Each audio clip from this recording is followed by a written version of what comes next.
Friends, welcome to your S Pal news. और मैं आपके लिए लेके आया हूँ करंट अफेयर 10 जून 2020। इसमें मैं आपके लिए बहुत ही बढ़िया क्वेश्चन लेके आया हूँ। किस देश ने नासा के साथ एक गहरे अंतरिक्ष ग्राउंड स्टेशन की मेज़बानी की है, वो आपको बताना है आंसर। तो देखिए, ये आपको ध्यान रखना है, इसमें आपको ध्यान रखना है दक्षिण अफ्रीका। कौन सा आंसर ध्यान रखना है? दक्षिण अफ्रीका बिल्कुल सही आंसर है। Agency south African nation space agency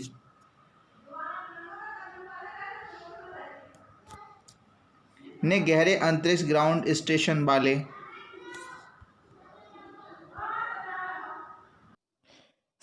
वाले की मेजबानी करने के लिए national aeronautics and space administration NASA के साथ सहयोग किया है। ग्राउंड स्टेशन का उपयोग चंद्रमा, मंगल और उससे परे मानव अंतरिक्ष यान मिशनों के समर्थन के लिए किया जाएगा। इस सहयोग के साथ दक्षिण अफ्रीका, अमेरिका, स्पेन, ऑस्ट्रेलिया के बाद चौथा देश बन गया है जिसने गहरे अंतरिक्ष स्टेशन की यहाँ पर किया है। ठीक है ना, तो दक्षिण अफ्रीका बिल्कुल सही आंसर है। नेक्स्ट देखिए क्वेश्चन आपका। केरल राज्य सरकार ने किस माह से अपनी मुफ्त इंटरनेट की परियोजना के फोन लागू की घोषणा की है, यहाँ पर वो आपको बताना है। तो देखिए, ये है आपका दिसंबर 2020। केरल राज्य ने दिसंबर 2020 में अपनी मुफ्त इंटरनेट परियोजना के फोन लागू करने की घोषणा की है। केरल फाइबर ऑप्टिकल नेटवर्क के फ़ोन की फुल फॉर्म क्या है, आपको ध्यान रखनी है। केरल फाइबर ऑप्टिकल नेटवर्क, ठीक है ना। केरल फाइबर ऑप्टिकल नेटवर्क, ये आपकी पूरी वो है, ठीक है ना, इसकी परियोजना की फुल फॉर्म। गरीबों के लिए मुफ्त इंटरनेट सेवा प्रदान करने की योजना बना रही है। इस परियोजना की घोषणा केरल के मुख्यमंत्री पिनराई विजयन ने 5 जून 2020 को कंसोर्टियम की कंपनियों के प्रमुखों के साथ एक बैठक के बाद, जो कि 1500 करोड़ रुपए की परियोजना को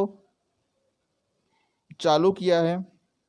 केरल राज्य पहला ऐसा राज्य है जिसने इंटरनेट को नागरिकों का मौलिक अधिकार घोषित किया है। इस तरह की योजना लागू करने वाला एकमात्र राज्य है। नेक्स्ट देखिए, EY world entrepreneur of the year 2020 पुरस्कार किस व्यक्ति को सम्मानित किया गया? किस व्यक्ति को सम्मानित किया गया वो आपको बताना है। तो यहाँ पर देखिए, कृष्ण अय्यर, कृष्ण मजूमदार, नरेश भल्ला या रागिनी त्रिपाठी। तो यहाँ पर जो आपको आंसर करना है वो कृष्ण मजूमदार आपको आंसर सही करना है। भारत के अग्रणी जैव प्रौद्योगिकी संस्थानों में से एक बायोकॉन की कार्यकारी अध्यक्ष किरण मजूमदार 100 को एक वीडियो कॉन्फ्रेंसिंग के जरिए आयोजित पुरस्कार समारोह में ईवॉर्ड world entrepreneur of the year 2020 का पुरस्कार दिया गया है। यह पुरस्कार उन्हें चिकित्सा की सार्वभौमिक पहुंच में सुधार लाने और जीवन को बदलने में उनके योगदान के लिए दिया गया था। ये पुरस्कार उन्हें एक आभासी उद्यमिता समारोह में दिया गया। वह सिंगापुर की हाई फ्लक्स के ओलिविया लुम के बाद पुरस्कार जीतने वाली दूसरी महिला भी बन गई हैं। 2005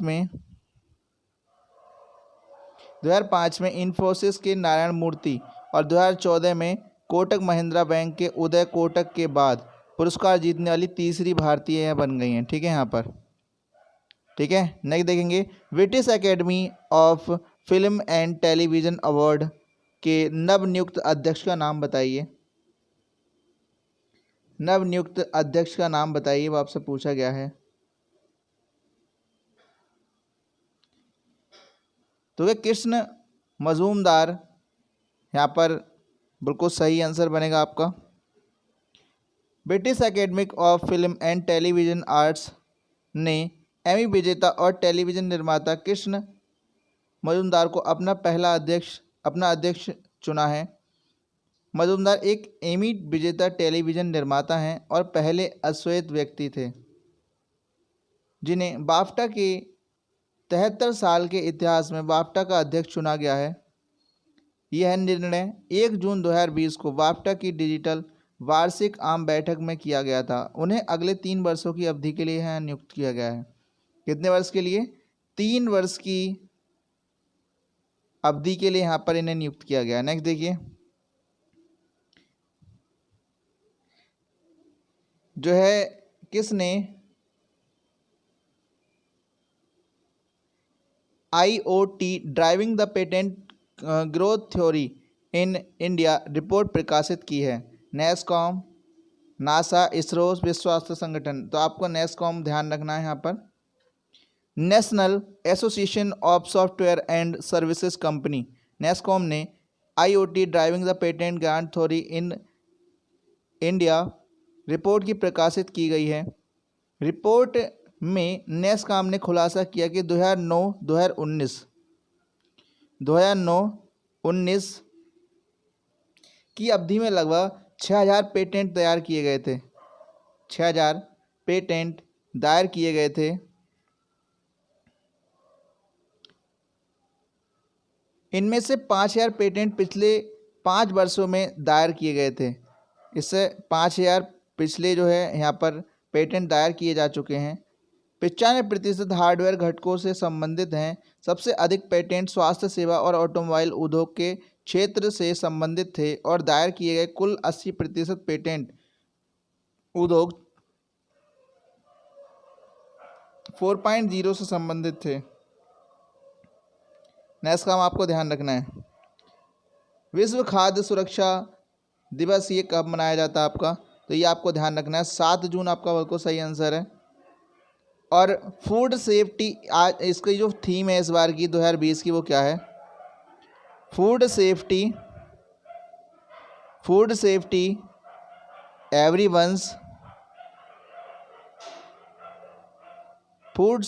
एवरीवन बिजनेस, ये यहाँ की थीम है। फूड सेफ्टी एवरीवन्स बिजनेस आपकी थीम है। विश्व खाद्य सुरक्षा दिवस प्रति वर्ष 7 जून को दूषित भोजन और पानी के परिणामों के बारे में जागरूकता को बढ़ावा देने के लिए मनाया जाता है। संयुक्त राष्ट्र की विशेष एजेंसियां, विश्व स्वास्थ्य संगठन और खाद्य और कृषि संगठन को वैश्विक खाद्य सुरक्षा को बढ़ावा देने का काम सौंपा गया है। संयुक्त राष्ट्र द्वारा 2018 में दिन घोषित किया गया और 7 जून 2019 को पहली बार ये मनाया गया। पहली बार 7 जून 2019 को ये मनाया गया था और अब ये दोबारा से मनाया गया 2020 में, ध्यान रखेंगे। नेक्स्ट देखिए, मातृत्व की आयु और मृत्यु दर, मातृत्व की आयु और मृत्यु दर संबंधित मामलों की जांच हेतु गठित कार्यदल के अध्यक्ष का नाम बताइए। तो देखिए यहाँ है जया जेटली, आपको ध्यान रखना है। मातृत्व की आयु MMR को कम करने की अनिवार्यता और पोषण स्तर बेहतर करने से जुड़े मुद्दों के साथ साथ कुछ अन्य संबंधित विषयों पर भी गौर करने के लिए एक कार्यदल का गठन किया गया है। कार्यदल में टास्क फोर्स की अध्यक्ष के रूप में जया जेटली को चुना गया है और 9 सदस्य शामिल हैं इसमें, ठीक है ना। कितने सदस्य हैं? 9 सदस्य शामिल हैं। कार्यदल के कार्यक्षेत्र और सीमा को निम्न रूप में परिभाषित किया गया है। इसमें विभाग की आयु, सह संबंध के साथ चिकित्सीय कल्याण और माँ के पोषण की स्थिति, गर्भावस्था, जन्म के दौरान बच्चे में सह संबंध की जांच की गई है। कार्यदल प्रमुख मापदंड जैसे मातृ मृत्यु दर, शिशु मृत्यु दर मतलब मातृ मृत्यु दर MMR, शिशु मृत्यु दर IMR और कुल प्रजनन दर TFR, child sex ratio CSR और जन्म के समय लिंगानुपात SRV आदि की जांच करेगी यहाँ पर, ठीक है, ध्यान रखेंगे। निम्न में से किसने स्वदेशी नेसोफारिंजियल NP स्वैब विकसित किया है? वो आपको बताना है। तो देखिए NCL पुणे, आपको ध्यान रखना है। राष्ट्रीय रासायनिक प्रयोगशाला NCL पुणे में कोरोना वायरस से प्रभावित रोगियों के गले की गुहा से नमूने एकत्रित करने के लिए एक स्वदेशी उपकरण नेसोफेरिंजियल एनपी के सफलतापूर्वक विकसित किया गया है। CSIR ने अप्रैल के मध्य में NCL के घरेलू तकनीकी बनाने की आवश्यकता को नेसोफेरिंजियल एनपी स्नैप्स के निर्माण के लिए NCL को सौंप दिया है। नेसोफेरिंजियल एनपी का स्वभाव गुणवत्ता बहुल ग्रेड आयाम और विसंक्रमण के कड़े विनिर्देशों के साथ एक चिकित्सा उपकरण है। किसे संयुक्त राष्ट्र संघ के विकास और शांति के लिए goodwill ambassador to the poor के रूप में नियुक्त किया गया है। टू द पुअर के रूप में नियुक्त किया गया है। एम नेत्रा करके आप ध्यान रखेंगे यहाँ पर। एम नेत्रा बिल्कुल सही आंसर है। और मदुरै के एम नेत्रा को संयुक्त राष्ट्र संघ के विकास और शांति के लिए गुडविल एम्बेसडर द पुअर के रूप में नियुक्त किया गया है। यह संगठन राजनीतिक मंत्री और भ्रष्टाचार विरोधी और कार्यकर्ताओं और पूर्व राजनयिक द्वारा न्याय, शांति और अखंडता को बढ़ावा देने के लिए चलाया जाता है।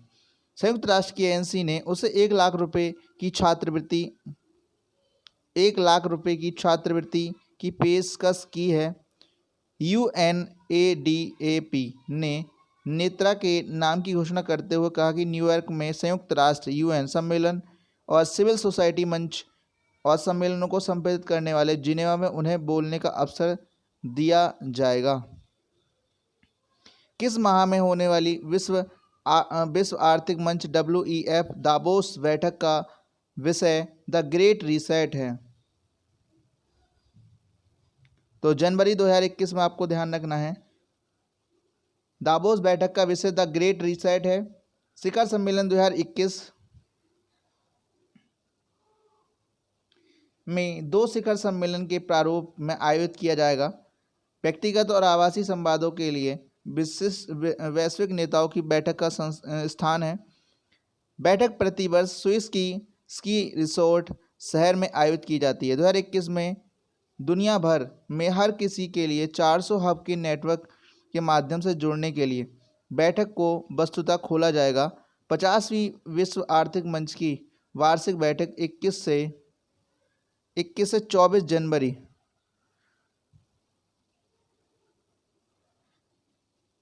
को आयोजित की गई थी। 2020 को आयोजित की गई थी। ठीक है, नेक्स्ट देखिए, ये आपके क्वेश्चन यहाँ पे कंप्लीट हो गए हैं। Okay, thank you. वीडियो को लाइक और शेयर कर दो।